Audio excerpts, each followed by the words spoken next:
সম্প্রতি লক্ষ্য করা যাচ্ছে কোনো কোনো অসাধু ব্যবসায়ী আল্লামা দেলোয়ার হোসেন সাঈদী সাহেবের অডিও ভিসিডি নামে বেনামে বাজারে ছেড়েছে।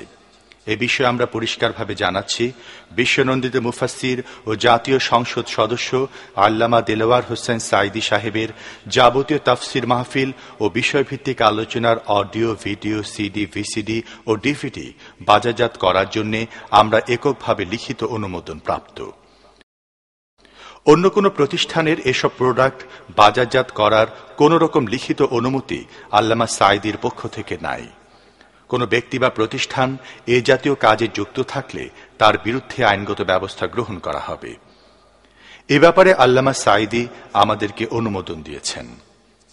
ক্রেতা সাধারণের প্রতি অনুরোধ, আপনারা নিম্নমানের প্রোডাক্ট ক্রয় করে প্রতারিত হবেন না।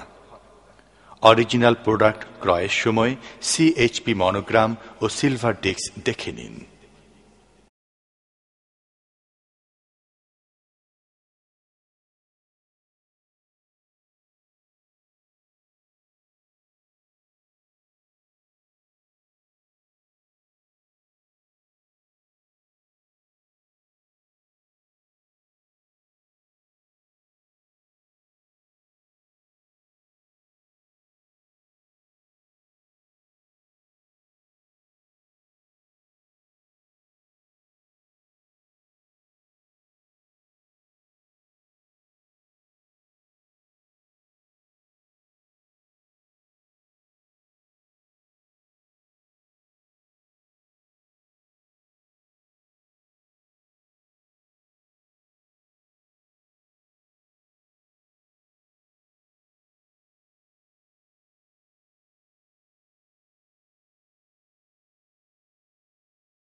হাদিসে কুদসি আল্লাহ রাব্বুল আলামিন বলেন, কোন বান্দা যদি আকাশ সমান গুনাহ নিয়ে আমার দরবারে কিয়ামতে হাজির হয়ে যায়, আর যদি সেই গুনার ভিতরে শিরক না থাকে, আমি আল্লাহ ওই আকাশ পরিমাণ মাগফিরাত নিয়ে বান্দার দিকে এগিয়ে যাব। শিরক হচ্ছে সবচেয়ে মারাত্মক, আর তাওহীদ হচ্ছে জীবনের মধ্যে ধরে রাখার জন্য সবচেয়ে বড় জিনিস। আল্লাহ পাককে বিশ্বাস করতে হবে এভাবে যে রিজিক দান করতে পারেন তিনি, তিনি ছাড়া রিজিক দাতা কেউ নাই। জোরে বলেন আছে? কথার জবাব দিবেন পুরুষের মতো। মহিলারা আমাদের পাশে বসা পর্দার মধ্যে, সামনে যারা আছে এর মধ্যে মেয়ে লোক না পুরুষ? পুরুষ, তাও বলতে পারলেন না। পাশের বাড়িতে নাকি ডাকাত পড়ছিল, বউ উঠে বলছে, তুমি এখনো ঘুমাইয়া? করবো কি? পাশের বাড়ি তো ডাকাত পড়ছে। তাড়াতাড়ি করে মাথায় গামছা বান্ধা দরজা খুলে দৌড় দেওয়ার জন্য প্রস্তুতি নিয়েছে। মহিলা জিজ্ঞেস করছে, তুমি দৌড়াও কেন আমার একারে ভালাইয়া? কয় যে পুরুষ ডেকে নিয়ে আসে। তুমি পুরুষ না? তা তো মনে ছিল না, তুমি না স্মরণ করাই দিবা। এখন আপনারা যে পুরুষ সে কথাও বলতে যদি না পারেন, আমার সামনে বসা কারা? জবাব দেবেন পুরুষের মতো, ইমানদারের মতো, মুসলমানের মতো। গোটা সৃষ্টি জগৎকে রিজিক দেন তিনি, প্রতিপালন সৃষ্টি করেন তিনি, প্রতিপালন করেন তিনি। তার নাম হচ্ছে রব। আল্লাহর নাম কি? জোরে বলেন, নাম কি? এই জন্য কোরআনে কারীমের ভেতরে আমরা আল্লাহ রাব্বুল আলামিনের সূরা ফাতিহার ভিতরে শুরুতেই আমরা বলি আলহামদুলিল্লাহি রাব্বিল আলামিন। সবাই পড়েন আলহামদুলিল্লাহি রাব্বিল আলামিন। রব্বুল আলামিন কিন্তু রব্বিল মুসলিমিন নন শুধু। আলহামদুলিল্লাহি রাব্বিল মুসলিমিন শুধু নন, আলহামদুলিল্লাহি রাব্বিল আউলিয়া ওয়াল মুত্তাকিন নন শুধু, আলহামদুলিল্লাহি রাব্বিল মুরসালিন নন শুধু, আলহামদুলিল্লাহি রাব্বিল আলামিন। তিনি সকলের রব। সুতরাং তিনি সৃষ্টি করেন আর সৃষ্টির প্রয়োজনীয়তা পূরণ করেন, প্রতিপালন করেন, বর্ধিত করেন, যার যা প্রয়োজন। রব শব্দের অনেক অর্থ আছে। সোজা কথায় আপনারা যদি আমাকে প্রশ্ন করেন, এক কথায় বলে দেন রব কাকে বলে, তাহলে আমি এভাবে জবাবটা দিব যে যাহার যে জিনিসের যখন যতটুকুন প্রয়োজন তাহাকে তখন সেই জিনিস বিনা দরখাস্তে যিনি পৌঁছে দেন তার নাম রব।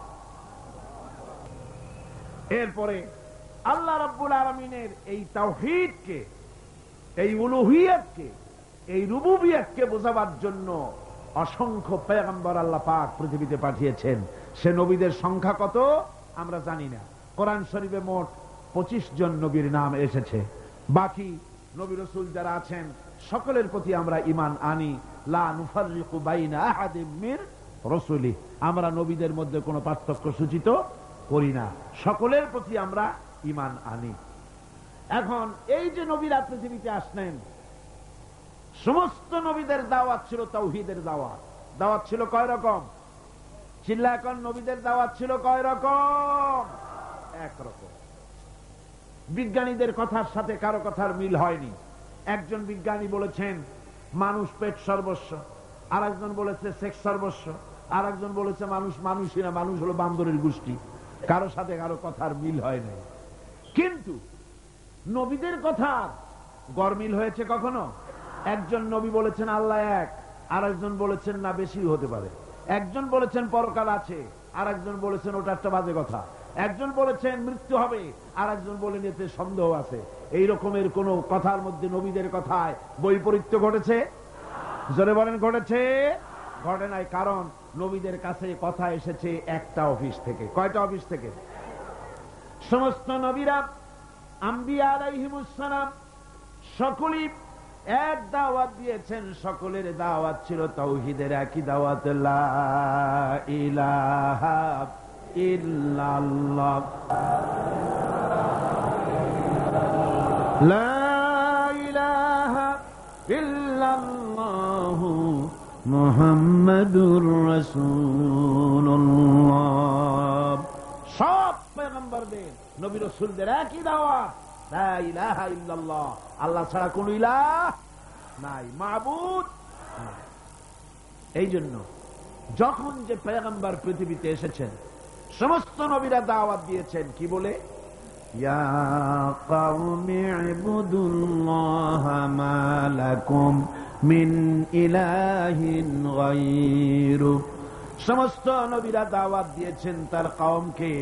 আম্বিয়া আলাইহিমুস সালাম দাওয়াত দিয়েছেন, হে আমার জাতি, হে আমার সম্প্রদায়, এক আল্লাহ ছাড়া কোনো ইলাহ নাই। এক আল্লাহ ছাড়া কোনো ইলাহ নাই, কোনো আইনদাতা নাই, বিধানদাতা নাই, শাসনকর্তা নাই। সেই আল্লাহর দিকে, সেই আল্লাহকে একমাত্র ইলাহ বলে মেনে নাও, তার আনুগত্য করো, তার দাসত্ব করো। আল্লাহ পাক অন্য আয়াতের ভিতরে বলেন, ওয়ালাকাদ বা'আসনা ফি কুল্লি উম্মাতির রাসূলা আন ইবুদুল্লাহা ওয়াজতানিবুত তাগুত। আল্লাহ রাব্বুল আলামিন বলেন, এমন কোন জাতি নাই, এমন কোন সম্প্রদায় নাই, উম্মত নাই যাদের কাছে আমি নবী রাসূল প্রেরণ করি নাই। তারা সেখানে গিয়েছেন আর সকলকে বলেছেন এক আল্লাহর দাসত্ব করো, তাগুতকে বর্জন করো, আল্লাহর গোলামি করো জীবনের সকল ক্ষেত্রে। এক আল্লাহ ছাড়া কেউ নাই, আল্লাহ হচ্ছেন এক। আল্লাহ কয়জন? আল্লাহ কয়জন? আকাশ জমিন, চন্দ্র সূর্য, নদ নদী, গাছপালা, জন্তু জানোয়ার, উত্থান পতন, বিশ্ব চরাচরের সকল সিস্টেম প্রমাণ এর সবচাইতে বড় সাক্ষী আল্লাহ হচ্ছেন এক।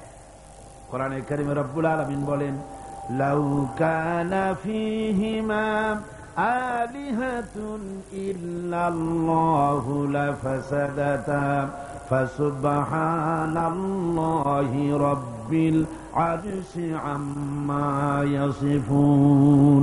আল্লাহ রাব্বুল আলামিন বলেন, যদি আকাশ এবং জমিনে একাধিক ইলাহ যদি থাকতো তাহলে বিপর্যয় সৃষ্টি হয়ে যেত, ফাসাদ সৃষ্টি হয়ে যেত, বিপর্যয় সৃষ্টি হয়ে যেত।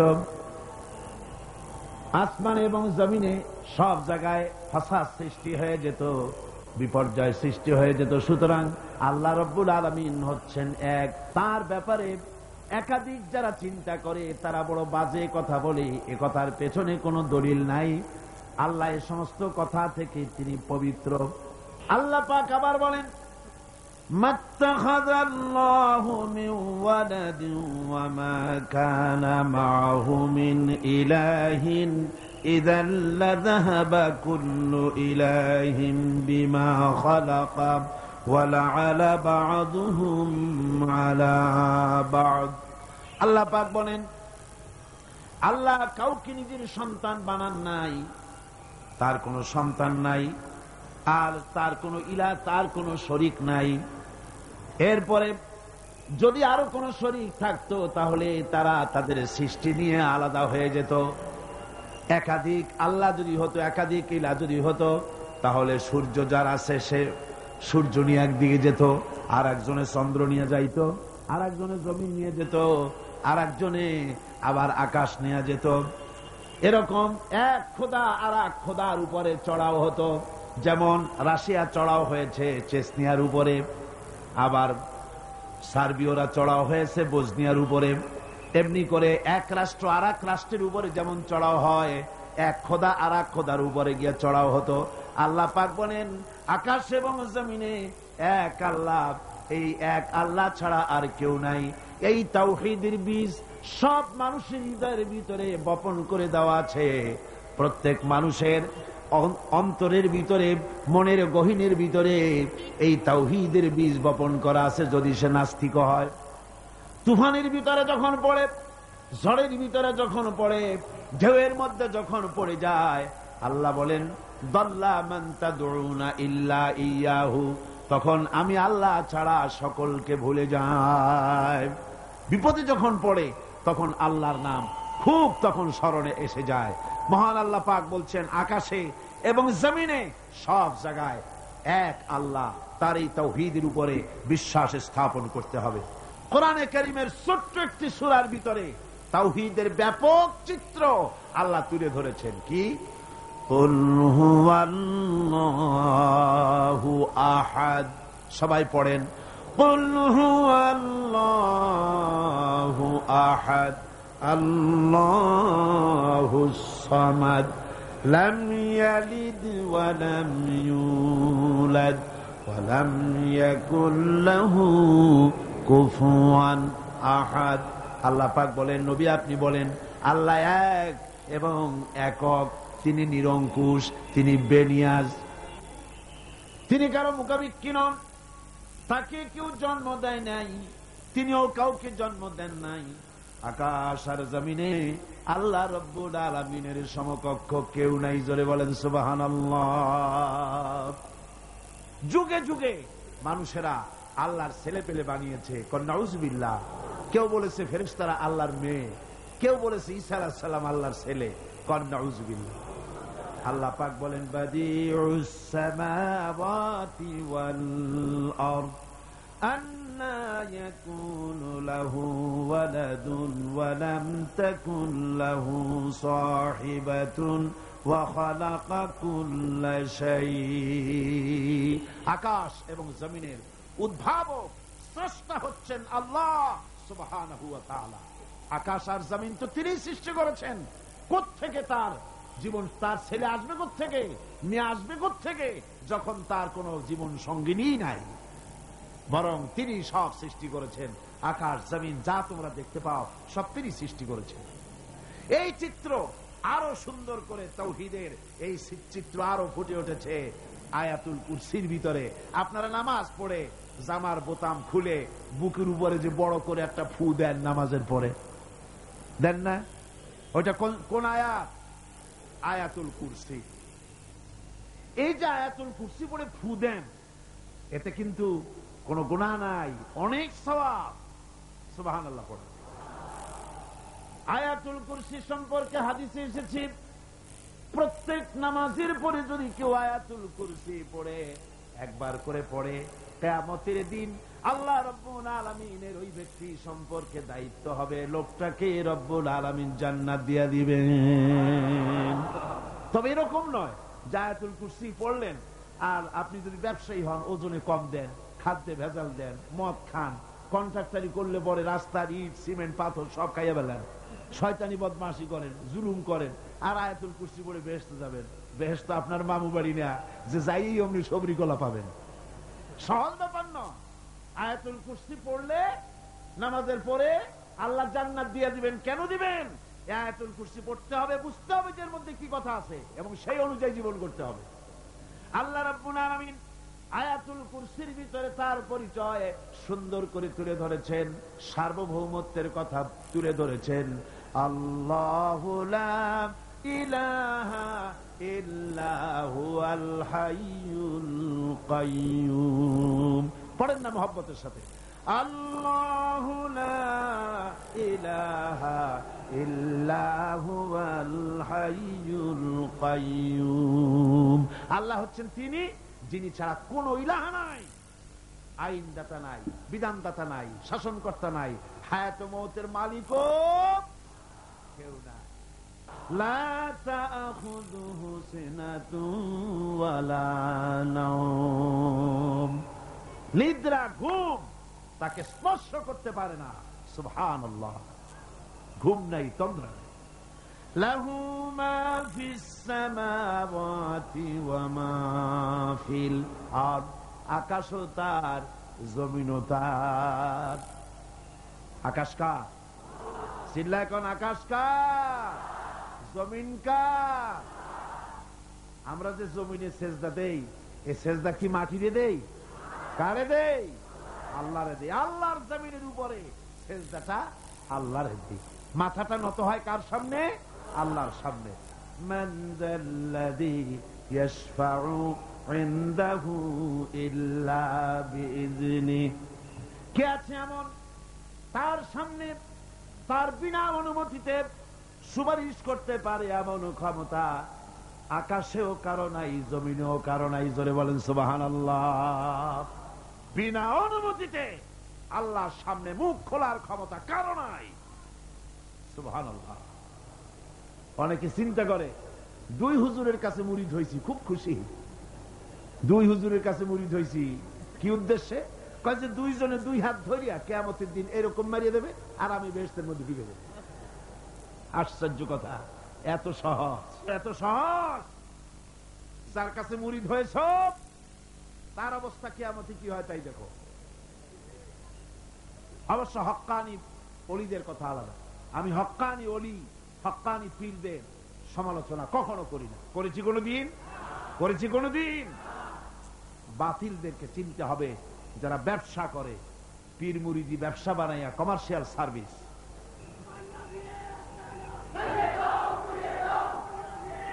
সুতরাং সুপারিশ, সুপারিশ কিয়ামতের দিন আল্লাহর দরবারে, আল্লাহর দরবারে কেউ করতে পারবে না আল্লাহ যদি পারমিশন না দেয়। কিয়ামতের দিন 50,000 বছর মানুষেরা হাসরের ময়দানে দাঁড়িয়ে থাকবে। 50,000 বছর বিচারের দিনটা লম্বা হবে 50 আলফা সানা মিম্মা তাউদ্দুন। এই পৃথিবীতে তোমাদের গণনা মতে 50,000 বছর যত বড় লম্বা, কিয়ামতের বিচারের দিনটা হবে অত বড় লম্বা। মানুষেরা হয়রান হয়ে যাবে। মানুষের মাথার চান্দি, গুনাহগারের মাথার চান্দি ফেটে গিয়া মগজগুলি গলে গলে পড়তে লাগবে। জিহ্বাটা ঝুলে কুকুরের মতো নাভিস্থল পর্যন্ত পড়ে যাবে। সারা ময়দানে পানি পানি বলে চিৎকার হতে থাকবে। মানুষেরা বিভীষিকাময় দৃশ্য দেখে হয়রান হয়ে যাবে। ভয়ের চোটে কলিজা গলার কাছে চলে আসবে। কোনো উপায় নাই। মানুষেরা হয়রান হয়ে গিয়ে হযরত আদম আলাইহিস সালামের কাছে যাবেন, আল্লাহর কাছে একটু সুপারিশ করেন আমাদের বিচার হয়ে যাক। হযরত আদম বলবেন আমার দ্বারা সম্ভব নয়। আমি নিজে আল্লাহর এক হুকুমকে ভঙ্গ করেছিলাম, জানি না আল্লাহ রাব্বুল আলামিন আমার সাথে আজকে কি ব্যবহার করেন। মিয়া সাহেব মাথা খাটান, বুদ্ধি খাটান, চিন্তা করেন আকল দিয়ে, বিবেক দিয়ে।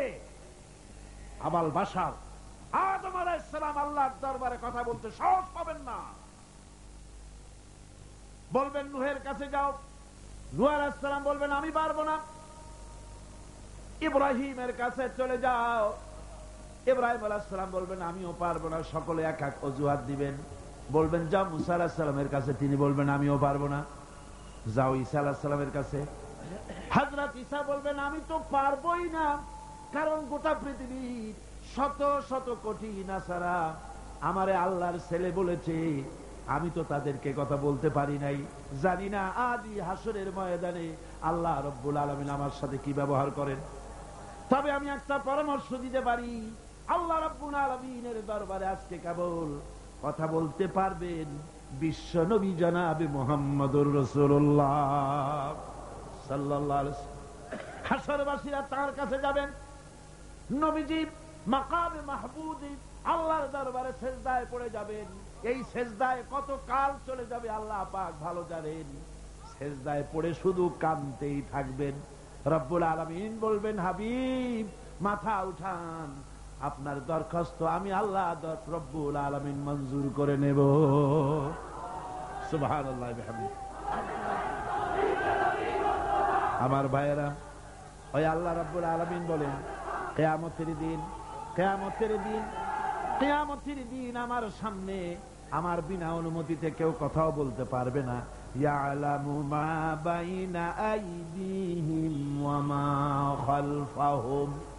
মানুষের অগ্র পশ্চাৎ কেউ জানে না, মানুষের আগের পাশের সবকিছু খবর আমি আল্লাহ রব্বুল আলামিনের কাছে আছে, সব আমি জানি। ওয়ালা ইউহিতুনা বিশাইইন মিন ইলমিহি ইল্লা বিমা শাআ। আর আল্লাহর জ্ঞাত বিষয় সমূহের ভিতরে কোন জিনিসই লোকদের জ্ঞানের আওতায় আসতে পারবে না। অবশ্য আল্লাহ যদি কিছু নিজের জ্ঞান থেকে কাউকে জানাতে চান সেটা স্বতন্ত্র কথা। ওয়াসিআ কুরসিয়ুহুস সামাওয়াতি ওয়াল আরদ। তার সাম্রাজ্য সমগ্র আকাশ জমিন, আকাশ মণ্ডল জমিন নিয়ে বিশাল সাম্রাজ্যের একচ্ছত্র অধিপতি। কেউ তার মোকাবেলায় নাই, কেউ তার সমকক্ষ নাই। চিল্লায় কোন সুবহানাল্লাহ। ওয়ালা ইয়াউদুহু হিফযুহুমা ওয়া হুয়াল আলিয়্যুল আযীম। এসব কিছু রক্ষণাবেক্ষণ করতে গিয়ে আল্লাহ পাককে কখনো দুর্বল করে দেয় না, অক্ষম করে দেয় না। আল্লাহ ক্লান্ত হন না, তিনি সর্বজয়ী, সর্বজ্ঞ। সুবহানাল্লাহি বিহামদিহি। জোরে কোন সুবহানাল্লাহি বিহামদিহি। এবার আল্লাহ রাব্বুল আলামিন চোখে দেখা জিনিসগুলি বলতেছেন, বান্দা আমার তাওহীদ দেখতে চাও, চোখে দেখা জিনিসগুলির ভিতরে তাকিয়ে দেখো আমার তাওহীদ বিরাজ করছে।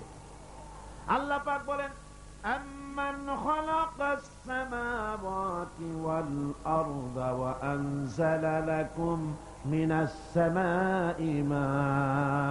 কে আছে এমন?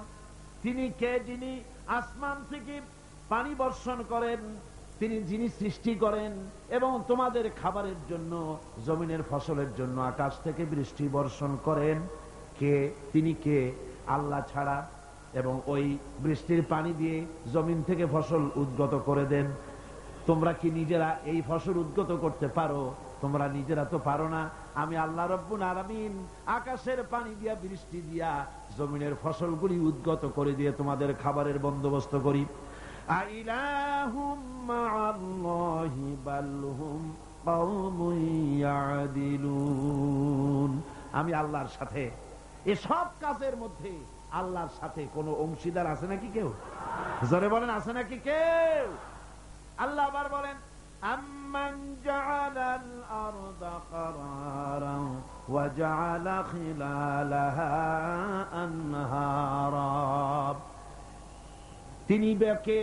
যিনি এই জমিনকে বসবাসের উপযোগী করে তৈরি করে দিয়েছেন, স্থিতি করে দিয়েছেন। জমিন হেলে না, দোলে না, নাচে না, তোমার নিয়ে উল্টায়া ফালায় দেয় না। এই স্থিতি করে জমিনকে তৈরি করেছেন। আর জমিনের উপরে নদ নদী প্রবাহিত করে দিয়েছেন তিনি বা কে? তিনি তো একমাত্র আল্লাহ রাব্বুল আলামিন। পাহাড় দিয়া জমিনটাকে, পাহাড় দিয়া এমন ভাবে টাইট করে দিয়েছেন যাতে করে জমিন তোমাকে নিয়ে নড়াচড়া করতে না পারে। আল্লাহ পাক বলেন আইলাহুম মাআল্লাহি বাল আকসারুহুম লা ইয়ালামুন। এসব কাজে আল্লাহর সহযোগী আছে নাকি কেউ? জোরে বলেন আছে। সুতরাং তোমাদের অনেকেই এসব কথা বুঝতে পারো না, চিন্তা করো না। তোমাদের সমস্ত বিপদ আপদ মুসিবত সব সময় সব জায়গায় আমার সাহায্য বর্তমান। তাওহীদ ছড়িয়ে আছে পৃথিবীর সর্বত্র, আকাশে জমিনে মহাশূন্যে। এসবগুলি দেখে এর দ্বারা তোমরা হেদায়েত নিতে পারো। ভাইরা আমার, এই তাওহীদে পরিপূর্ণ বিশ্বাস করতে হবে। আল্লাহ ছাড়া কেউ নাই, আল্লাহ ছাড়া মালিক নাই, আল্লাহ ছাড়া খালেক নাই, আল্লাহ ছাড়া গাফফার নাই, তিনি ছাড়া জব্বার নাই, তিনি ছাড়া কাহার নাই, তিনি ছাড়া সাত্তার নাই, তিনি ছাড়া মুহাইমিন নাই। তিনি সবকিছুর মালিক, সন্তান দেওয়ারও মালিক, আবার না দেওয়ারও মালিকও তিনি। সন্তান কে দেন? জলে বলেন কে দেন? যারে খুশি ছেড়ে দেন, যারে খুশি মেয়ে দেন, যাকে খুশি ছেলেও দেন মেয়েও দেন, আবার যাকে খুশি কিছুই দেন না। সবকিছুর ক্ষমতা তার। এখন এই তাওহীদের মুমিন ব্যক্তির উপরে তাওহীদের 10টা দাবি আছে, অনেকগুলি দাবি। তার মধ্যে 10টি দাবির কথা আমি আপনাদের সামনে বলবো। কয়টা দাবি? 10টা ইনশাআল্লাহ। 10টি বড় দাবি, অনেকগুলি দাবি আছে মুমিনের প্রতি। ঈমান আনছি এ কথা বললেই হলো না, এ কথা বললেই হলো না। পশ্চিম দিকে সেজদা দিতে দিতে কপালে দাগ ফেললেই হলো না। তাওহীদ বুঝতে হবে, আর ঈমানের দাবি, তাওহীদের দাবি পরিপূর্ণ করতে হবে। সেটা কি? সে দাবি হচ্ছে মুমিন ব্যক্তির নিকট তাওহীদের যে মূল দাবি, সেটা হলো আল্লাহর মর্জিকে গুরুত্ব দিতে হবে সবচাইতে বেশি, আর মহব্বত করতে হবে আল্লাহকে সবচাইতে। এটা হলো তাওহীদের দাবি। সবচাইতে ভালোবাসতে হবে কাকে? আল্লাহ পাক কোরআনে কারীমের মধ্যে বলেন, ওয়ামিনান নাসি মান ইয়াত্তাখিযু মিন দুনিল্লাহি আনদাদান ইউহিব্বুনাহুম কাহুব্বিল্লাহ। মানুষের ভিতরে এরকম অনেক মানুষ আছে, আল্লাহরে যেভাবে ভালোবাসা উচিত সেভাবে ভালোবাসে না, বরং এত সব কিছু জানার পরে, আল্লাহর এত অবদান পাওয়ার পরে আল্লাহর পরিবর্তে মানুষকে বেশি ভালোবাসে। আল্লাহকে ভালো যতটা বাসা উচিত এরকম বাসে না। সুতরাং মুমিনের প্রথম দাবি হলো, তাওহীদের প্রথম দাবি হচ্ছে আল্লাহর যা করতে হবে আল্লাহকে খুশি করার জন্য। কারে খুশি করার জন্য? যা করব কারে খুশি করার জন্য? আল্লাহকে খুশি করার জন্য। আল্লাহর কথা অনুযায়ী, নবীর কথা অনুযায়ী কাজটি করতে হবে আল্লাহকে খুশি করার জন্য। আর ভালোবাসতে হবে সবচাইতে বেশি, জীবনের চাইতে বেশি কাকে? আল্লাহকে। আল্লাহ সুবহানাহু ওয়া তাআলা, তাকে ভালোবাসতে হবে। এটা হলো আপনার তাওহীদের প্রথম দাবি। তাওহীদের দ্বিতীয় দাবি, আল্লাহ রাব্বুল আলামিনের দরবারে কৃতজ্ঞতা স্বীকার করতে হবে। তার কৃতজ্ঞতা স্বীকারকারী বান্দায় পরিণত হয়ে যেতে হবে। আল্লাহ পাক বলেছেন, ওয়াশকুরু লিল্লাহি ইন কুনতুম ইয়্যাহু তা'বুদুন। প্রকৃতপক্ষে তোমরা যদি আল্লাহর বান্দাই হয়ে থাকো, তাহলে কৃতজ্ঞতা স্বীকার করবে আল্লাহর, একমাত্র তারই প্রশংসা করবে, তার কাছেই শুকরগুজারি করবে। এই শুকরটা যদি বেশি করো তাহলে আল্লাহ খুশি হবেন। আল্লাহ বলছেন, লা ইন শাকারতুম লা আযীদান্নাকুম ওয়া লা ইন কাফারতুম ইন্না আযাবি লাশাদীদ। আমার শুকর যদি আদায় করো বেশি করে, তাহলে আমার শুকর আদায় করলে নিয়ামত আমি বাড়ায় দেব। আর যদি না শুকর হও, কৃতজ্ঞ যদি হও, শুকরিয়া আদায় না করো, তাহলে মস্ত বড় শাস্তি আমি তোমাদের জন্য রেখে দিয়েছি। মানুষের অভ্যাস হলো যখন সুদিন আসে আল্লাহরে ভুলে যায়, আর যখন বিপদ আসে তখন আল্লাহর কথা খুব মনে পড়ে। কথা ঠিক কিনা? কোরআনে কারীম বলছে, ওয়াইদা আনআমনা আলাল ইনসানি আ'রাদা ওয়া নাআ বিজানিবিহি ওয়াইদা মাসসাহুশ শাররু ফাযু দুআইন আরিদ। আল্লাহ রাব্বুল আলামিন বলেন, যখন আমি বান্দাকে নিয়ামত দেই, নিয়ামত পেলে পরে তখন সে পিঠ প্রদর্শন করে আমারে বুড়ো আঙ্গুল দেখায়। আর যখন বিপদ আসে তখন লম্বা চৌড়া দোয়া শুরু করে যায়। দেখেন না, যখন তুফান হয়, ঝড় হয়, টর্নেডো হয়, গর্কি হয়, প্রচন্ড ঝড় এসেছে, এই ঝড়ের মোকাবেলায় কাঁপতে থাকে, আল্লাহ আমারে বাঁচাও, রক্ষা করো। আল্লাহ যদি দয়া করে মেহেরবানি করে ঘরটারে বাঁচাই দিল, তারপরে সকালবেলা কয় যে আমার বাবা বড় বুদ্ধিমান ছিলেন, পাকা শাল কাঠের খুঁটি দিছিলেন আর তাল গাছের চৌকাঠ দিছিলেন, নইলে কি ঘর টিকতো, যে ধাক্কা লাগছিল। আল্লাহ কয় দেখো বাঁচাইলাম আমি, কানলো আমার কাছে, আর এখন প্রশংসা করে তাল গাছের আর বাপে। বিপদে পড়লে আল্লাহর কথা খুব মনে ওঠে, আর বিপদ যখন যায় আর মনে থাকে না। এক বেচারা তুফানের মধ্যে পড়ছিল, নদীর ঢেউ, প্রচন্ড ঢেউ, বলতেছে আল্লাহ কোন রকম রহম করে আমার একটু খাল পর্যন্ত নিয়ে দাও, তারপর আমি যাইতে পারবো না। বিপদ যখন আসে সে সময় আল্লাহর কথা খুব মনে পড়ে বান্দার, আর বিপদ যখন চলে যায় তখন আল্লাহকে বেমালুম মানুষেরা ভুলে যায়। এই জন্য তাওহীদের দাবি হচ্ছে মানুষ যেন শুকর গুজারকারী, কৃতজ্ঞতা স্বীকারকারী বান্দায় পরিণত হয়ে যাবে, সব জায়গায় শুকর করবে আল্লাহ। পানি খাবে, পানি পান করে বলবে আলহামদুলিল্লাহ, খানা খাবে বলবে আলহামদুলিল্লাহ, কোন একটা ভালো কাজ দেখবে বলবে আলহামদুলিল্লাহ। সমস্ত প্রশংসা হবে আল্লাহ রাব্বুল আলামিনের। কার হবে? তাওহীদের তৃতীয় দাবি হচ্ছে, দাবিগুলি মুখস্থ করে যান, কাজে লাগবে, কিয়ামতের দিন কাজে লাগবে, দুনিয়ায় কাজে লাগবে। এই তাওহীদ যদি না বুঝি, শিরক থেকে যদি না বাঁচতে পারি, ঈমান যদি বদ্ধমূল না হয়, দুনিয়ার ভিতরে মুসলমান টিকে থাকার কোনো কারণ নাই। আল্লাহ সেই সব নামধারী মুসলমানদের কেন সাহায্য করবে যারা নামাজ পড়বে, সেজদা দেবে আল্লাহরে, আর সাহায্য চাইবে কোন কবরের কাছে গিয়া, কোন খাজার কাছে গিয়া সেজদা দিবে যেখানে সেখানে। 3 নম্বরে তাওহীদের দাবি হচ্ছে কেবলমাত্র আল্লাহ পাককে সেজদা করবে, আর কাউকে সেজদা করা যাবে না। সেজদা হবে কার জন্য? চিল্লা কোন কার জন্য? আল্লাহ রাব্বুল আলামিন বলে দিয়েছেন, চন্দ্রকে সেজদা দিও না, সূর্যকে সেজদা দিও না, কাউকে সেজদা দিবা না। সেজদা দিবা কেবলমাত্র আমি আল্লাহরে, মাথাটা আমার সামনে নত করে দাও। আমি সেদিন বলেছিলাম, বোধহয় মনে আছে, আমাদের শরীরটাই আল্লাহ বানাইছেন সেজদা দেওয়ার কায়দা করে, যাতে করে সেজদাটা দেওয়া যায়।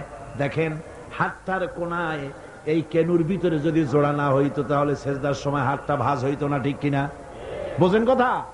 কেনুতে যদি কবজা না হতো এটা কি হাত হইতো না লাঠি? লাঠি হয়ে যেত। হাতের আঙ্গুলগুলোর ভিতরে যদি কবজা না হতো হাত চারটা কাটা চামচে পরিণত হয়ে যেত, ঠিক কিনা? কোমরে যদি কবজা না থাকতো আপনি একেবারে বাঁশের মতো খাড়া হয়ে থাকতেন। হাঁটুতে যদি কবজা না থাকতো রুকু দিতে পারতেন না, সেজদা দিতে পারতেন না।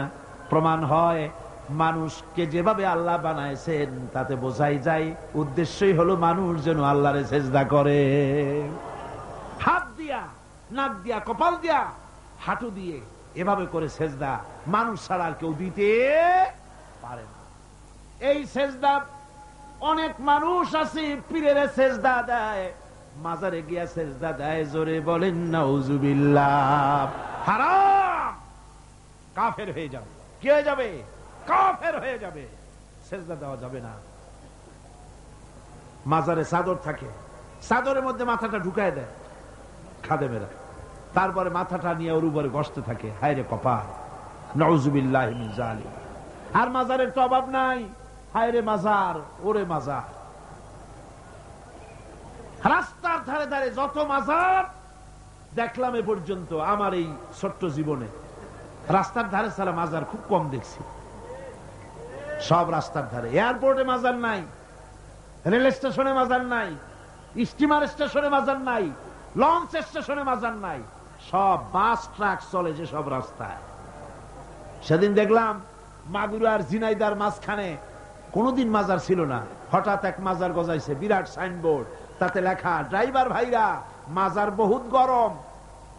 তার মানে বাস থামাইয়া পয়সা দিয়া মাজারে ঠান্ডা করিয়া যাও। আশ্চর্য কথা। আর ঠিক ড্রাইভাররা যাওয়ার সময় ওখান থেকে গাড়ি আসতে চালায়। তাহলে আল্লাহর ওলি সম্পর্কে ধারণা কি? যিনি এতই খারাপ মানুষ, যাত্রী বোঝাই বাস উল্টায় দেবে। কি আশ্চর্য কথা। আবার মাজারে মশারি টানায় দেয়, আজীব তামাশা।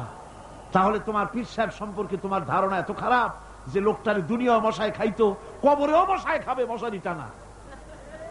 যে ব্যক্তি মশারি টানাই দিল কবরে, হয়তো খুঁজে দেখা যাবে তার বাপের মশায় খায়, তার মায়ের মশায় খায়। আমার বন্ধুগণ, বাংলাদেশে এমন অনেক মাজার আছে যেই মাজারে শুধু মাজার, মুদ্দার বলতে কোনো জিনিস নাই। স্বপ্নে দেখা মাজার, স্বপ্নে পাইছে মাজার। তারপরে শোনেন শোনেন শোনেন, আগে ভেড়ামারা কুষ্টিয়া জেলা, সেখানে আছে হযরত ঘোড়া শাহ রহমতুল্লাহ আলাইহির মাজার। আবার রাজশাহীতে আছে বিড়াল শাহ রহমতুল্লাহ আলাইহির মাজার। ঘোড়া ভেড়া সব রহমতুল্লাহ আলাইহি হয়ে যাচ্ছে। এই জন্য এক কিতাবের ভিতরে লিখেছিলাম, একজন পীর সাহেব তার মুরিদরে একটা গাধা দিয়েছিল। গাধাটাকে নিয়ে এসে গরিব মানুষ এই গাধা দিয়ে ব্যবসা করত, এক বাজারের মাল আর এক বাজারে নিত, এইভাবে ব্যবসা করত। ব্যবসা করতে করতে একদিন হঠাৎ করে গাধাটা মরে গেল। বেচারা মহাচিন্তায় পড়ে গেল, হারে গাধা মরে গেল, আমি বাঁচবো কেমনে, আমি রুজি করবো কি দিয়া, এইটা দিয়েই তো ব্যবসা করতাম, কি করা যায়। শেষ পর্যন্ত রাস্তার ধারে মাটি খুঁজিয়া গাধাটারে কবর দিয়া সেই কবরের পাশে বসিয়া কাঁদতেছে। দুপুর থেকে কাঁদতে কাঁদতে সন্ধ্যা হয়ে গেছে। এখন ওই দিন ছিল হাটবার, যারা বাজারে যাচ্ছে, যাওয়ার সময় দেখে যে একটা কবরের পাশে বসিয়া একটা মানুষ কাঁদবে। চিন্তা করলো এখানে তো কোনোদিন মাজার টাজার দেখি নাই, হয়তো স্বপ্নে কোনো অলিউল্লাহর মাজার আবিষ্কার হয়ে গেছে। বাজার করে যখন ফিরতেছে তখন ওই যে দেখা যায় সে লোকটা তখনও বসে আছে। তখন কেউ দুইটা বাগুন, কেউ 4টা পান, কেউ 2টা সুয়ারি, কেউ একটা মাছ, কেউ 2টা টাকা, কেউ 200 চাউল এইরকম দিয়েছে। সন্ধ্যার পরে লোকটা যখন চোখ খুলেছে, কত আর কান্দা যায়। এখন বাড়ি যাই, চোখ খুলে দেখে মাশাআল্লাহ কবরের চতুর্দিকে বেগুন, তরি তরকারি, মাছ, পান, সুপারি, চাউল, টাকা, পয়সা। কয় যে সুবহানাল্লাহ, হাতি বাঁচলেও লাখ টাকা, মরলেও লাখ টাকা শুনছিলাম, সে কথা যে গাধার ব্যাপারে খাটে তা তো জানতাম না। লোকটা তখন বুদ্ধি করে পরের দিন একটা শালু কাপড় কিনে, একটা লাল শালু কাপড় কবরের উপরে বিছাই দিল। এরপরে কয়েকখান ইট টিট জোগাড় করে ওর পাশে ধ্যানে বসলো। আসতে লাগলো টাকা, পড়তে লাগলো টাকা, বাস টাকা পয়সা আসতে থাকলো। এরপরে মহাপবিত্র ওরস শরীফের ডাক দিয়ে দিল। লোকেরা চিন্তা করলো, জিজ্ঞেস করলো, হুজুর এটা কি, কোন হুজুরের মাজার, তা তো জানলাম না। কাজে পাথরে খোদাই করতে দিছি, নাম রাত্রি লেগে যাবে। পরের দিন লোকেরা এসে দেখে মাজারের সামনে বিরাট সাইনবোর্ড লেগে গেছে, হযরত গেদা শাহ রহমতুল্লাহ আলাইহির মাজার। এই মুরিদের পীর যিনি, তার কাছে খবর গেল, হুজুর আপনার বাড়িতে যে কবর, এই মাজারে আর কি টাকা হয়, আর আপনার ওরসে আর কি লোক হয়, যাইয়ে দেখেন আপনার মুরিদের কেরামতি, মাজারে টাকার অভাব নাই, আর সে কি আলিশান মাজার, কত টাকা, কি বিরাট ওরস।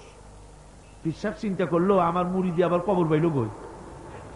মুরিদের বাড়িতে ডাকাইছে, ডাকায় বলল, বেটা সত্যি করে বল আসল ব্যাপারটা কি। কয় হুজুর আপনি গরিবের মা বাপ, আপনার কাছে মুরিদ হইছি, সত্য কথা আপনারা না কই যাবো কই।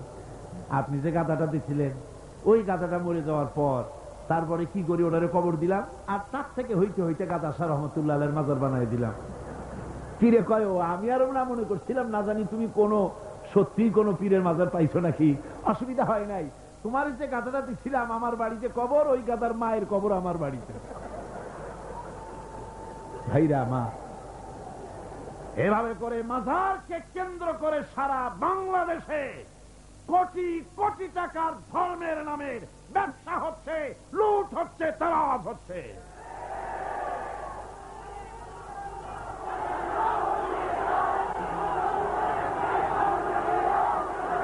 আমার বন্ধুগণ, সুতরাং মাজারে লক্ষ্য করুন, মাজারে সেজদা দেওয়া যাবে না, পীরের সেজদা দেওয়া যাবে না, মাজারে টাকা দেওয়া যাবে না, চাদর দেওয়া যাবে না, আগরবাতি দেওয়া যাবে না, পয়সা দেওয়া যাবে না, মোমবাতি দেওয়া যাবে না। দিবেন আপনারা? দিবেন?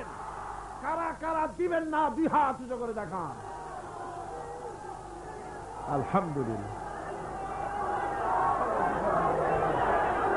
তাওহীদের চতুর্থ দাবি হচ্ছে নামাজ আদায় করা। তাওহীদের চতুর্থ দাবি কি? নামাজ আদায় কর। সেজদা দিবা কারে দিবা? আল্লাহ রাব্বুল আলামিন কোরআনে কারীমের ভিতরে হযরত মুসা আলাইহিস সালামের কাছে প্রথম যে ওহী নাজিল করলেন তার মধ্যে বলে দিলেন, ইন্নানি আনাল্লাহ লা ইলাহা ইল্লা আনা ফা'বুদনি ওয়া আকিমিস সালাতা লিযিকরি। নিশ্চয়ই আমি আল্লাহ, লা ইলাহা ইল্লা আনা, আমি ছাড়া কেউ নাই। ফা'বুদনি, আমার গোলামি কর, আমার দাসত্ব কর, আমার আনুগত্য কর, আর আমার শরণার্থে নামাজ আদায় করো। নামাজ আদায় করো, এই নামাজ আদায় করতে হবে। বহু মুসলমান আছে ভাইরা, অনেক মুসলমান আছে কয় হুজুর এমনে আমি মানুষটা খারাপ না, সত্য কথা বলি, গরিবরে সাহায্য করি, এমনি আমি মানুষটা ভালো, এই মাঝে মধ্যে একটু নামাজ পড়ি না, তাতে কি আমার ঈমান নষ্ট হয়েছে নাকি? আমি বলি ভাই ঈমানই তো নাই, নষ্ট হবে কি? ঈমান তো থাকা লাগবে। লা দীনা লিমান লা সালাতা লাহু, যার কাছে নামাজ নাই তার কাছে দ্বীন নাই, ঈমান নাই, কিচ্ছু নাই। যে ব্যক্তি নামাজ পড়ে না, মুসলমান বলে দাবি করার কোন হক নাই, তার অধিকার নাই। যে ব্যক্তি নামাজ পড়ে না, তাওহীদের চতুর্থ নম্বরের দাবি নামাজ আদায় করতে হবে। বিশ্বাস করুন, এই ঈমানের ভিত্তিতে যদি জীবন গড়া না হয়, বজনিয়া চেচনিয়া একটা হবে না। এই মুসলমানের আল্লাহর কোন দরকার নাই। যারা শিরক আর বিদআতের মধ্যে মুবতালা হয়েছে, যারা নামাজ পড়ে না, রোজা রাখে না, এমন মুসলমানের আল্লাহর কোন দরকার আছে? চিল্লায় কোন দরকার আছে? কোন দরকার নেই। সুতরাং চতুর্থ নম্বরের দাবি হলো নামাজকে সঠিকভাবে আদায় করতে হবে। আজকের এই মাহফিলের ভিতরে যত তরুণ এসেছেন, যুবক এসেছেন, শিক্ষক এসেছেন, মা বোনেরা এসেছেন, পেশাজীবী ডাক্তার এসেছেন, কৃষিজীবী এসেছেন, সব মানুষের কাছে আমি যদি একটা দাবি করি, আপনারা আমার এই দাবিটা মানবেন কিনা? মানবেন? আমার দাবি আপনাদের কাছে, তাওহীদের দাবি আপনাদের কাছে এই, আসুন ওয়াদা করি, যতক্ষণ এত বড় ফরজ যে নামাজ না পড়লে জাহান্নামে যেতে হবে, নামাজ না পড়লে ঈমান থাকবে না, মুসলমান বলে দাবি করার কোনো হক নাই, এই যখন অবস্থা, এই নামাজ যতদিন না আজরাইল আমাদের শিয়রে না আসতেছে ততদিন পর্যন্ত নামাজ ছেড়ে দেব না। এই ওয়াদা কি করতে পারেন? হাত উঁচু করে দেখান, হাত উঁচু করে দেখান। আলহামদুলিল্লাহ, হাত উঁচু করে রাখেন, আল্লাহ দেখুক। হাত উঁচু করে রাখেন, আল্লাহ দেখুক। আলহামদুলিল্লাহ, হাত নামান, হাত নামান। আল্লাহ পাক কবুল করুন। জোরে কোন আমিন, আরো জোরে বলেন আমিন। আজকের এশা থেকে শুরু হবে। আজকে অনেকেরে বলি, ভাই নামাজ পড়ো না কেন? নামাজটা পড়ো। হুজুর দোয়া করেন, চেষ্টা করতেছি। তুমি হুজুর গো কি পাগল পাইছো নাকি? তুমি নামাজ পড়বা, তাতে দোয়া লাগবে কেন? তুমি তো একথা কখনো বলো না, হুজুর দুপুরে ভাত খাবো, একটু দোয়া করুন যেন খাইতে পারি। রান্না করবা, প্লেট আছে বাড়ি, চাউল আছে, রান্না করো, প্লেটে নিয়ে জমের খাওয়া খাও। তুমি নামাজ পড়বা, কুয়ায় পানি আছে, টিউবওয়েলে পানি আছে, মসজিদে আছে, যাই নামাজ পড়ো। দোয়ার দরকারটা কি? ইচ্ছার দরকার, চেষ্টার দরকার। সুতরাং সব অজুহাত ছেড়ে দিতে হবে। আগে নামাজ। আর্মি হন, বিডিআর হন, পুলিশ হন, ডিসি হন, এসপি হন, মন্ত্রী হন, প্রেসিডেন্ট হন, যেই হন, আকাশ আর জমিনের মালিকের সামনে নাক আর কপাল দিয়া ঘষে প্রমাণ করুন আপনি আল্লাহর গোলাম। কার গোলাম? আর নামাজের চাইতে, থামো, স্লোগান লাগবে না। নামাজের চাইতে গোলামির উৎকৃষ্ট নমুনা আর কিচ্ছু নাই। কথা বুঝছেন? গোলামি করার জন্য নামাজের চাইতে উৎকৃষ্ট নমুনার কিচ্ছু নাই। যখন কানে হাত দিয়া, কানের কাছে হাত দিয়ে হাতটা বাঁধলেন, এই তো আসামি হয়ে গেলেন, গোলাম হয়ে গেলেন। কার গোলাম? অবশ্যই পৃথিবীর কোন প্রেসিডেন্টের গোলাম নই, কোন মন্ত্রীর গোলাম নই, কোন পীরের গোলাম নই, গোলাম আমি আল্লাহ। সে আল্লাহর দরবারে দাঁড়ায় গেলেন, মাথাটা নিচু করে রুকুতে গেলেন, গোলামীর চরম নমুনা দেখায় দিলেন। সেজদায় যখন চলে গেলেন, কত বড় গোলামি দেখায় দিলেন। আল্লাহ নাকটারে কপালটারে ঘষতেছি, আমি তোমার গোলাম। ফজরের আজান হয়ে গেছে, ঘুমায় থেকো না, উযু করো, আর এরপরে মসজিদে চলে যাও। ফজরের নামাজ যদি কেউ জামাতে পড়ে, হাদিস শরীফে এসেছে সারা রাত ধরে নামাজ পড়লে যে সওয়াব হতো, ওই সওয়াব ফজরের জামাতে আল্লাহ দিয়া দিবে। এত সওয়াব প্রিয়া। মসজিদে বলা হয় হাইয়া আলাস সালাহ, হাইয়া আলাল ফালাহ, এসো নামাজের দিকে, এসো কল্যাণের দিকে। সাহেব ডাকছে, তখন বসে থাকে ঠ্যাঙের উপরে ঠ্যাং ফেলাইয়া, সিগারেট বাম হাতে ধরাইয়া টান দিয়া ফু ছাড়িয়ে দিয়ে দেখে ফু যায় কদ্দুর। কি এর নামাজ, কি এর রোজা? তুমি যদি আল্লাহরে সেজদাই না দিলা, তুমি আর গরু কোনো পার্থক্য নাই। আছে পার্থক্য? আমি কি বেশি বললাম নাকি? বেশি বলি নাই, বরং গরু তোমার থেকে ভালো। গরু আল্লাহর জিকির করে, আল্লাহ স্মরণ করে সবাই। তুমি আল্লাহ স্মরণ থেকে নাফরমান হয়ে গিয়েছো। ফজরের সময় উঠি সেজদা দিয়া প্রমাণ করো, আল্লাহ এই দিন শুরু করলাম তোমার গোলামির মাধ্যমে। কপালটা মাটিতে ঠেকায় দিয়া প্রমাণ করে দিলাম আমি তোমার গোলাম। দুপুরের সময় তুমি যেন আল্লাহর গোলামি ভুলে না যাও, এজন্য জোহরের নামাজ দুপুর বেলায় আর একবার সেজদা দিয়া প্রমাণ করো, আল্লাহ আমি ভুলি নাই, আমি তোমার গোলাম। আসরে আর একবার, দিন যখন শেষ হয়ে যায় মাগরিবের সময়, দিন শেষে আর একবার স্মরণ করিয়ে দিচ্ছি নিজেকে, আল্লাহ আমি তোমার গোলামি ভুলি নাই, আমি তোমার গোলাম। মাথাটা আবার ঘষলাম। রাতে যখন বিছানায় শুতে যাও, ইশার নামাজের সময় আবার মাথাটা সেজদা দাও, গোলামির নমুনা দেখায় দাও, আল্লাহ এবার শুতে যেতেছি, তোমারে সেজদা দিয়া তারপরে শুতে গেলাম। আমি সবসময় তোমার গোলাম। কার গোলাম? চিল্লা এখন, কার গোলাম? সুতরাং ছাত্র ভাইরা, মা বোনেরা, ছেলেরা, ভাইয়েরা, যুবকরা, তরুণেরা, পেশাজীবী, কৃষিজীবী, সাংবাদিক যারা আসছে, সকলের প্রতি দাবি, এই যে ওয়াদা করেছেন, হাত উঁচু করছেন, দেখছে কে? সাক্ষী কে? আজ এশা থেকে আমল করবেন। মনে করবেন আজ না, এই কাল পরশু থেকে শুরু করব। কাল পরশু আপনি বাঁচবেন, কোন পাগলে বলছে? কোন প্রমাণ আছে তার? কোন প্রমাণ আছে? নাই। সুতরাং 5 ওয়াক্ত নামাজকে সঠিকভাবে আদায় করতে হবে। এটাই হলো, এটা কি? তাওহীদের 4th নম্বরের দাবি। 5ম নম্বরের দাবি হলো আল্লাহর হুকুম পালনকারী বান্দায় পরিণত হতে হবে। আল্লাহ যা হুকুম করেছেন তা সব মেনে নিতে হবে। ফাইলাহুকুম ইলাহুন ওয়াহিদুন ফালাহু আসলিমু ওয়া বাশশিরিল মুখবিতিন। অতএব তোমাদের আল্লাহ রাব্বুল আলামিনের সামনে, এক আল্লাহর সামনে আনুগত্যের মস্তক অবনত করে দাও। আর আনুগত্যকারীদের জন্যই রয়েছে আল্লাহর সুসংবাদ।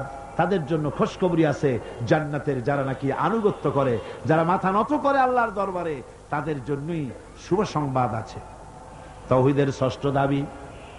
তাওহীদের 6 নম্বরের দাবি হলো আল্লাহ কি ভয় করতে হবে। কারে ভয় করা লাগবে? ভয় করবেন কারে? ইয়া আইয়ুহাল্লাযীনা আমানুত্তাকুল্লাহা হাক্কা তুকাতিহি ওয়া লা তামুতুন্না ইল্লা ওয়া আনতুম মুসলিমুন। ইয়া আইয়ুহাল্লাযীনা আমানু, হে বিশ্বাসীরা, ভয় করো আমি আল্লাহকে। ভয় করার মতো যেমনটি ভয় করা উচিত তেমনটি ভয় করো। দিনের বেলা ভয় করবেন, রাত্রে বুঝি করবেন না নাকি? কি গান? দিনে যে আল্লাহ দেখে, রাত্রে বুঝি দেখে না? অফিসে দেখে না? সব জায়গায় দেখে, সব জায়গায় দেখে। আপনি যদি ঘুষ খান, আল্লাহ টের পায় না? কোন টের পান কিনা? অনেক মানুষ আছে যারা ঘুষও খায় আবার নামাজও পড়ে। এইরকম এক সুফি ঘুষখোরের এক খবর পেয়েছিলাম। সুফি ঘুষখোর বলছে এই জন্য নামাজও পড়ে, কপালে দাগ হয়ে গেছে। রোজার দিন তার মক্কেলের কাছে টাকা দাবি করেছে, এত টাকা না হলে আমি তোমাকে কাজ করে দেব না। বেচারা গরিব মানুষ বহু কষ্ট করে সেই টাকা নিয়ে আসছে। আসা রোজার দিন আসরের একটু আগে এসে বলছে, স্যার এই যে চাইছিলেন টাকাটা নেন, এরকম আমার কাজটা একটু করে দিয়ে। রোজার দিন ওই টাকা কি হাতে নেওয়া যায়? আশ্চর্য কথা, আপনি তো টাকা চাইছিলেন, চাইছি তাই কি হয়েছে? রোজা রেখে ওই সব টাকা হাতে নেওয়া যায় নাকি? করবো কি? টেবিলের ড্রয়ারে থুয়ে যাও।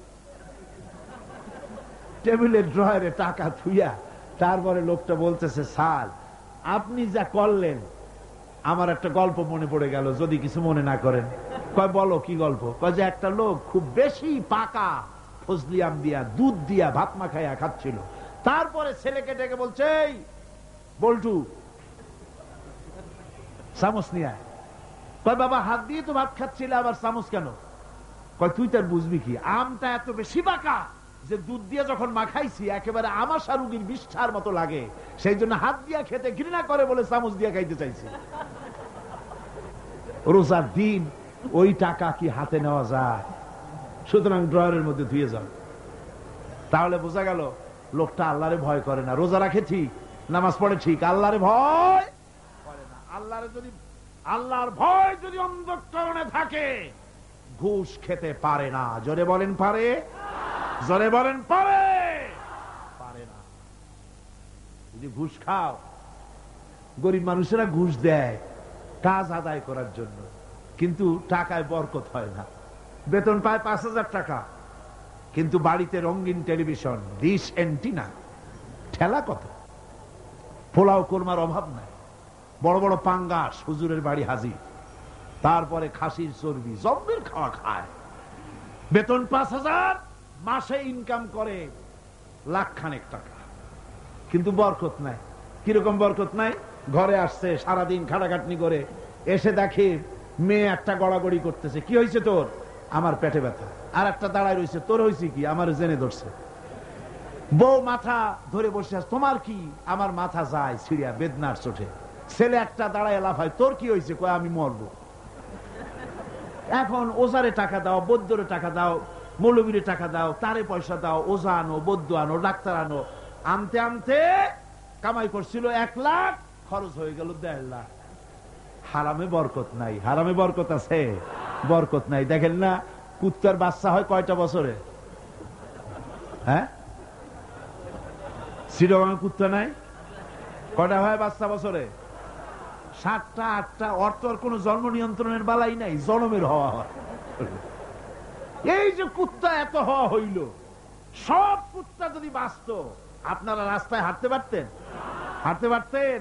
কুত্তার জ্বালায় হাঁটতে পারতেন না। যেহেতু ওটা হারাম, জন্মের হওয়া হইল, অত কোনো বরকত নাই। আর গরু হলো হালাল।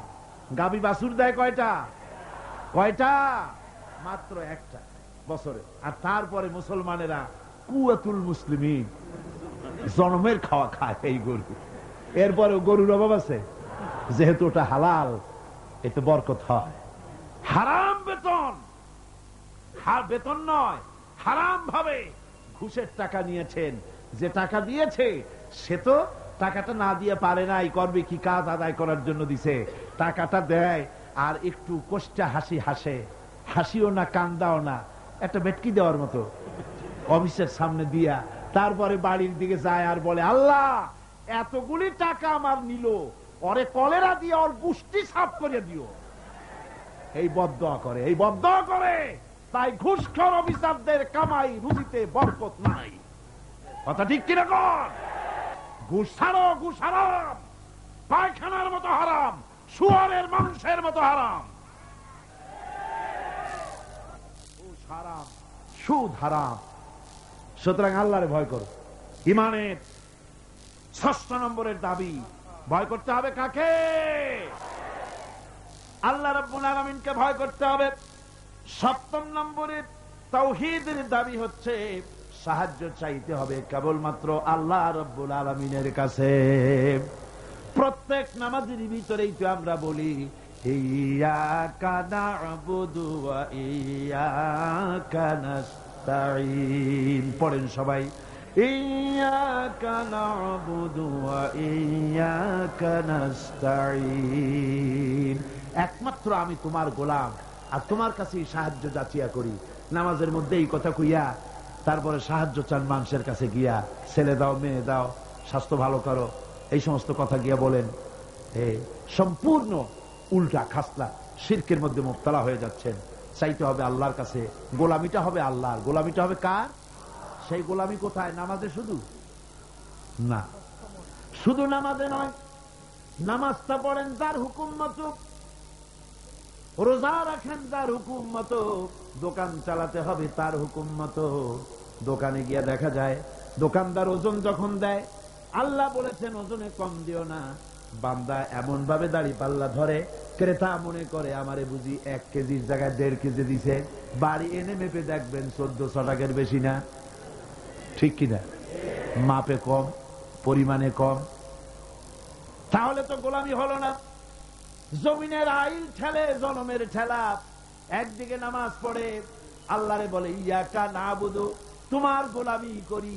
গোলামির প্রমাণ দেখো, জমিনে যখন জমিন চাষ করে, চাষ করার সময় লাঙ্গলের মাথা বুঝি খারাপ হয়ে যায় আইলের কাছে গেলে? আইল ফেলিয়া একেবারে কাম শেষ।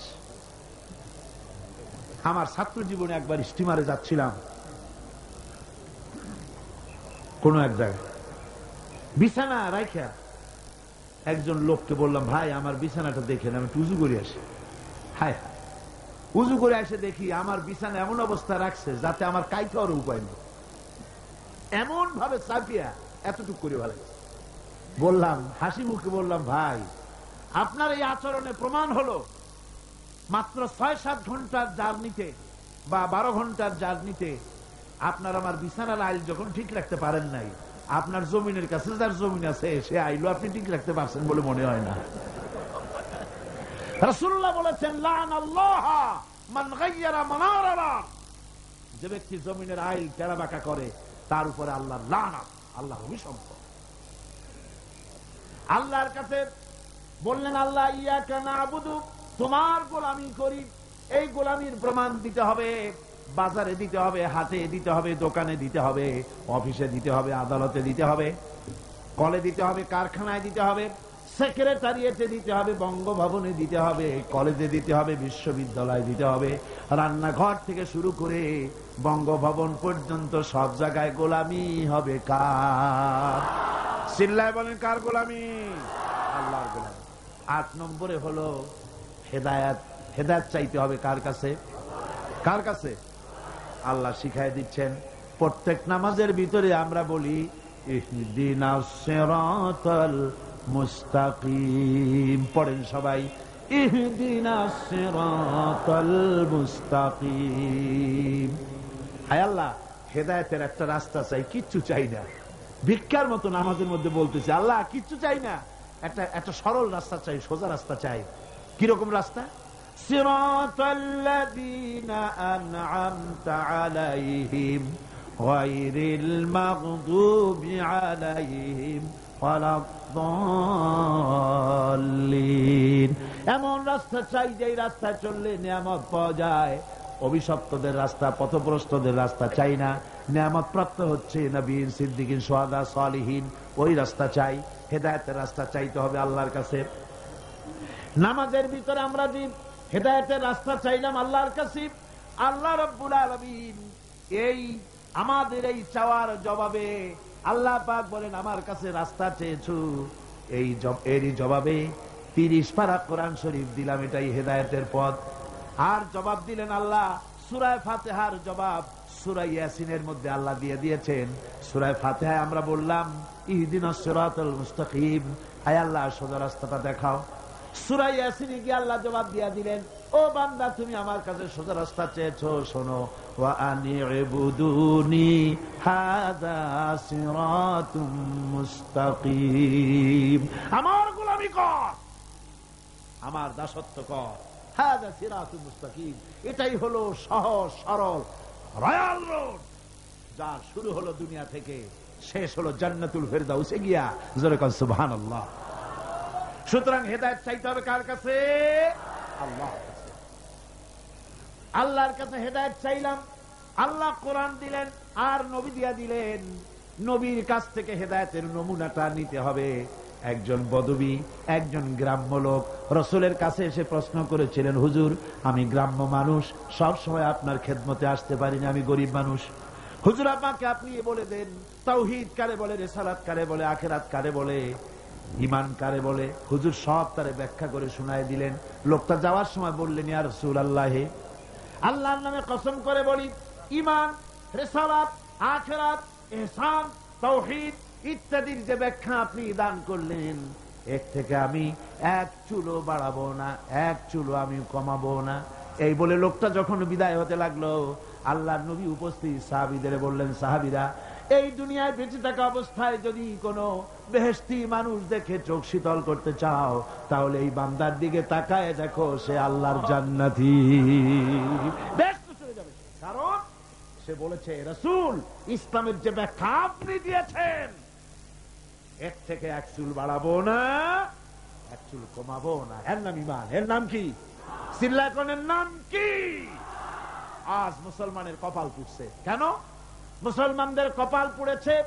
রাসূলুল্লাহর কাছে থেকে ঈমান, ইসলাম, তাওহীদের ব্যাখ্যা নিতে চায় না। খাজা বাবাই কি কয়, হুজুর কেবলা কি কয়, কোন দেশ থেকে কোন হুজুর কেবলা আসলো, তিনি কি ব্যাখ্যা দিলেন, সেই ব্যাখ্যা অনুযায়ী যায়। ওই ব্যাখ্যা কোরআনে বা হাদিসে আছে কিনা একটু যাচাই পর্যন্ত করে না। জোরে কর নাউযুবিল্লাহ। হ্যাঁ, কোন পীর সাহেব যদি বলেন এভাবে পাগড়ি বাঁধো, আমি যদি দেখি হাদিসে ওরকম পাগড়ি বেঁধেছেন রাসূল, অবশ্যই পীর সাহেবের কথা মানবো। কিন্তু পীর সাহেব যদি এমন পাগড়ি বাঁধার কথা বলেন যেরকম হুজুর বাঁধেন নাই, সাহাবীরা বাঁধেন নাই, সে পীর যেখান থেকে আসুক না কেন, সে পীরের কথা মানি না। বলেন ঠিক কিনা? জোরে বলেন ঠিক কিনা? বন্ধুগণ, 9 নম্বরে তাওহীদের 9 নম্বরের দাবি হলো আল্লাহর আইনের আনুগত্য করতে হবে। কার আইনের আনুগত্য? আল্লাহ পাক বলেন, ইত্তাবিউ মা উনজিলা ইলাইকুম মির রাব্বিকুম ওয়া লা তাবিউ মিন দুনিহি আউলিয়া। একমাত্র আমি যে আমার নাজিলকৃত তোমার রবের পক্ষ থেকে যে কিতাব নাজিল হয়েছে, সেই কিতাবের অনুসরণ করো। ওয়ালা তাত্তাবিউ মিন দুনিহি আউলিয়া, আর তিনি ছাড়া অন্যরা যা কিছু দিয়েছে তার অনুসরণ করো না, মেনো না। আল্লাহর কিতাব, এই কোরআনে যা আছে এটাই মানো। এই কোরআনের বাইরে যা আছে সেটাকে আইন হিসাবে মেনো না। এটা আইনের কিতাব। এটা কিসের কিতাব? যারা বলেন কিসের কিতাব? আইনের কিতাব। আল্লাহ পাক বলেন, তিবিয়ানান লিকুল্লি শাই, খুলে খুলে সব কথা কোরআন শরীফের মধ্যে আমি বলে দিয়েছি। সুতরাং মানব রচিত সব মতবাদ ছেড়ে দিয়ে মানব রচিত সব মতবাদ দুপায়ে দোলে আসতে হবে কোরআনের ছায়াতলে। কোথায় আসতে হবে? কোরআনের ছায়াতলে আসতে হবে। সব ভুলে যেতে হবে। সবকিছু অন্ধকার, আর ইসলাম হলো নূর। এই পৃথিবীতে আপনারাই আমাকে বলেন, সমাজতন্ত্র আল্লাহর তৈরি না মানুষের তৈরি? পুঁজিবাদ আল্লাহর তৈরি না মানুষের তৈরি? ধর্ম নিরপেক্ষতাবাদ আল্লাহর তৈরি না মানুষের তৈরি? কমিউনিজম আল্লাহর তৈরি না মানুষের তৈরি? জাতীয়তাবাদ আল্লাহর তৈরি না মানুষের তৈরি? আর ইসলাম কার তৈরি বলেন? এ কোরআন কার তৈরি বলেন? এই কোরআন শরীফের ভিতরে আল্লাহ রাব্বুল আলামিন গ্যারান্টি দিতেছেন, ফামান তাবিআ হুদায়া ফালা খাউফুন আলাইহিম ওয়ালা হুম ইয়াহজানুন। এই কোরআন যারা মেনে চলবে তাদের জন্য কোনো ভয় নাই, তাদের জন্য কোনো চিন্তা নাই। আলা খাউফুন আলাইহিম, ভয় নাই, চিন্তা নাই। কিসের ভয় নাই, কিসের চিন্তা নাই? কোরআনের আইন যে দেশ মানবে, কোরআনের আইন যে দেশ, যে রাষ্ট্র, যেই জনগণ মানবে, তাদের জন্য খাওয়া পড়া, শিক্ষা, চিকিৎসা, বাসস্থানের চিন্তা থাকবে না। আর হত্যা, ধর্ষণ, হাইজাক, লুট ইত্যাদির কোনো ভয়ও থাকবে না। দুনিয়ায় শান্তি পাবে। কিয়ামতের দিন জাহান্নাম থেকে আল্লাহ মুক্তি দিয়া দিবেন। জোরে বলেন সুবহানাল্লাহ। তাওহীদের 10 নম্বর দাবি হলো, তাওহীদের 10 নম্বরের দাবি হচ্ছে আল্লাহ পাকের নির্ভেজাল খাঁটি বান্দায় পরিণত হতে হবে। এটা হলো ঈমানের দাবি, তাওহীদের দাবি। মুমিনের কাছে যারা ঈমান এনেছে বলে দাবি করেছে, আল্লাহরে মানি বলে যারা দাবি করেছে, তাদের জন্য 10 নম্বরের তাওহীদের দাবি হতেছে নির্ভেজাল খাঁটি মুসলমান হতে হবে। কি মুসলমান? খাঁটি মুসলমান, নির্ভেজাল, সলিড, যার ভিতরে শিরক এবং বিদআত থাকবে না। ভয় করবে কেবলমাত্র আল্লাহকে, নামাজ পড়বে 5 ওয়াক্ত, সুদ খাবে না, ঘুষ খাবে না, জিনা করবে না, জমিনের আইল ঠেলবে না, আর বাঁচবে তো বাঁচবে আল্লাহর জন্য, মরবে তো মরবে। আল্লাহ রাব্বুল আলামিন শিখায় দিচ্ছেন এরকম খাঁটি বান্দা হওয়ার জন্য বলো, কুল ইন্না সালাতি ওয়া নুসুকি ওয়া মাহইয়ায়া ওয়া মামাতি লিল্লাহি রাব্বিল আলামিন। পড়েন সবাই, ইন্না সালাতি ওয়া নুসুকি ওয়া মাহইয়ায়া ওয়া মামাতি লিল্লাহি রাব্বিল আলামিন। নিশ্চয়ই আমার নামাজ, আমার কোরবানি, আমার হায়াত, আমার মওত সবকিছু ওই আল্লাহর জন্য, যিনি তামাম জাহানের পালনেওয়ালা রব, ওই আল্লাহর জন্য। আমার বেঁচে থাকা আল্লাহর জন্য, আমার মরে যাওয়া আল্লাহর জন্য, আমার নির্বাচন আল্লাহর জন্য, আমার ভোট আল্লাহর জন্য, আমার ক্যানভাস আল্লাহর জন্য, আমার চাঁদা আল্লাহর জন্য, আমার ব্যবসা আল্লাহর জন্য, আমার মরে যাওয়া আল্লাহর জন্য, আমার জন্ম থেকে শুরু করে মৃত্যু পর্যন্ত সব কাজ কার জন্য? জোরে বলেন, জোরে বলেন, কার জন্য? এখন এক শ্রেণীর মানুষ আছে যারা নাকি জীবনকে দুইটা ভাগ করে জীবনকে। এক ভাগে আল্লাহ রাসূল, নামাজ, রোজা, হজ, যাকাত, আর এক ভাগে হলো তার নির্বাচন, ভোট, রাজনীতি, অর্থনীতি, ব্যবসা বাণিজ্য, দুইটা ভাগ করে। করে কিনা কন? করে কিনা? অবশ্য চট্টগ্রামে করে না, নাকি করে?